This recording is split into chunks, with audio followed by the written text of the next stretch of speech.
This is a video submission for Morphew'sMorphs for the pastel red ear slider. I'd like to show you why I think that I can provide a proper home for the pastel red ear. So here I have my 150-gallon Rubbermaid stock tank tub. In it I have my big female red ear slider. Had her since she was about the size of a quarter. And she's very friendly. You know, she's a little bit skittish, though, towards me. However, she's never bitten any of their turtles. She's never hissed at one, gone after them. She's very good. She's very friendly with all the other turtles that she shares this home with, which is rare to find. I'm pretty lucky that she's so kind to them all. Even when I have a male Cumberland slider in here, even when he's hovering around her trying to breed, you know, even trying to mount her and whatnot, she never bothers him. Here he oh no, this is the map turtle. I have a small Mississippi map turtle, about 2 years old, going to be 2 in October. Yeah, there he goes. And I also have a small rescue diamondback terrapin, and he's a rescue because I got him, somebody had him in a 10-gallon tank with about an inch of water, no filtration, no heat lamp, nothing. So I got him. He's doing very well. He's got no tail because it was actually bit off by one of his tank mates. So I got him out of there. His tail is doing okay, though. He's feeling better. And let's see, I got a bunch of small feeder guppies in here and whatnot. They just kind of, the turtles usually don't go after them. They're just here to clean up the extra food and whatnot. Right now I think he's looking for a spot to nap. He likes to get wedged between a wire or something and take a nap. And so usually he'll go right back in here. But I have a sand and dirt mixture for the red ear to lay her eggs. This used to be completely full, but you know, over time they kicked some out and spread it all over the place. As far as filtration, I have a 500-gallon-per-hour pump, and I built my own filtration unit. It's got sponges in the top, a carbon sock filled with carbon right there to get rid of any odors.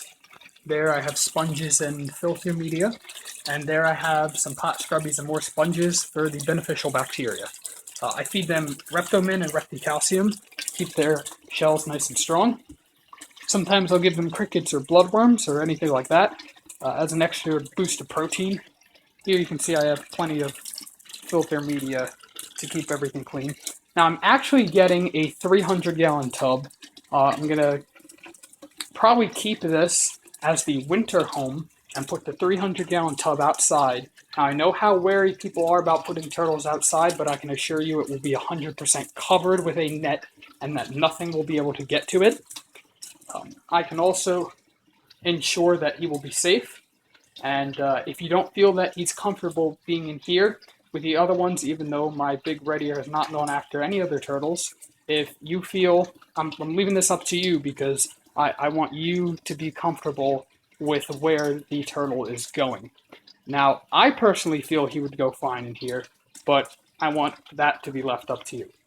If you don't feel that this would be a sufficient home, at least until I get the 300, which will be in about 2 or 3 weeks, I have a nice 50-gallon tub that I have here, and I have the heat lamp and with UVA, UVB bulb. Right now, the lamp is upstairs. I'm just using it over a small planted fish tank, but I have an extra light for it. And so, as far as basking area and filtration, I'll have to take you outside real fast.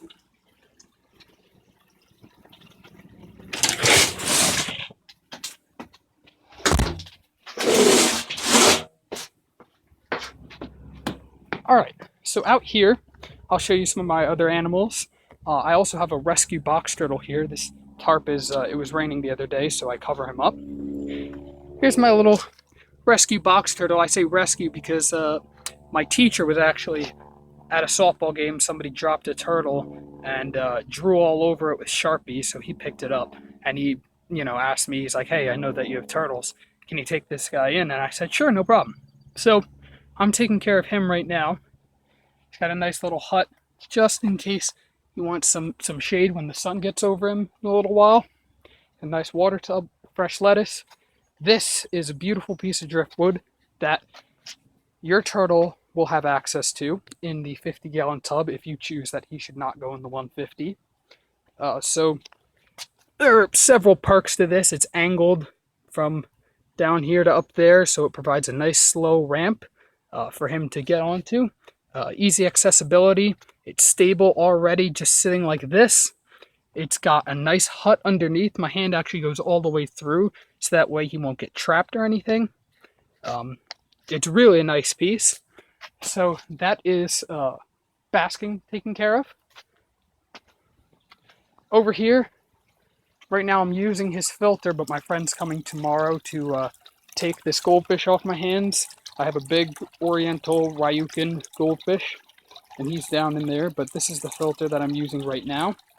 The water's a little bit green because it's out in the sunlight, but I tested the parameters and they all check out okay.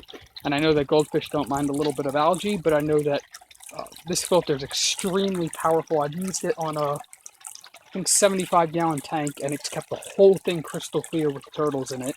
So it's a really solid filter. And out here, I just want to show you how responsible I can be. I've actually built this pond. My dad and I, we dug it out. We put down the liner. We went, searched all over Craigslist and stuff for the lily pads, and they're starting to come in this year, like really well, starting to fill in. I've got mint in the stream and whatnot.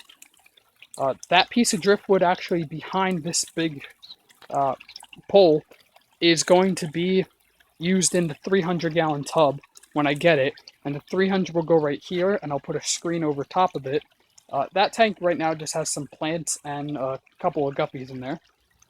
So here is the pond pretty much. No turtles will go in here, certainly not yours, unless I decide to get a net, which so far I have not.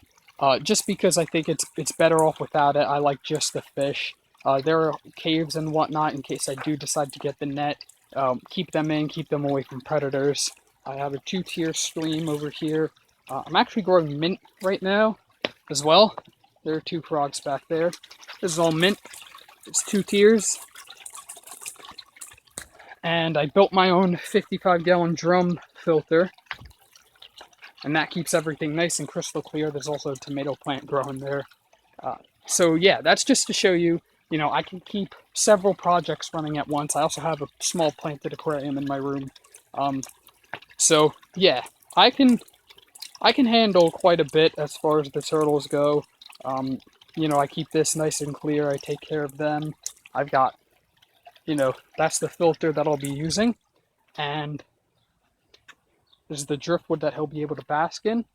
And also, I feel I should also leave this up to you. I'm considering putting your pastel out here as well. So that way he can get 100% natural sunlight. I feel it would be really beneficial for him.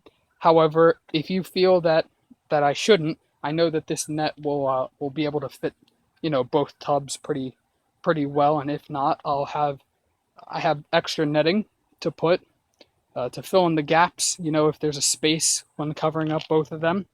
So that's if you decide he should go in the 50-gallon tub. If you don't want him outside, I have the lamp and everything down there. But all of that is just in case you don't feel he should go in the 150. For now. For a couple weeks until I get my 300.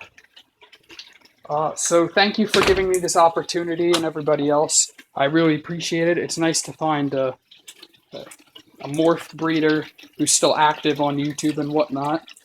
And so, yeah, thank you for everything. Thank you for watching, and I really hope that you'll give me the pleasure of taking care of your pastel red ear. Thank you.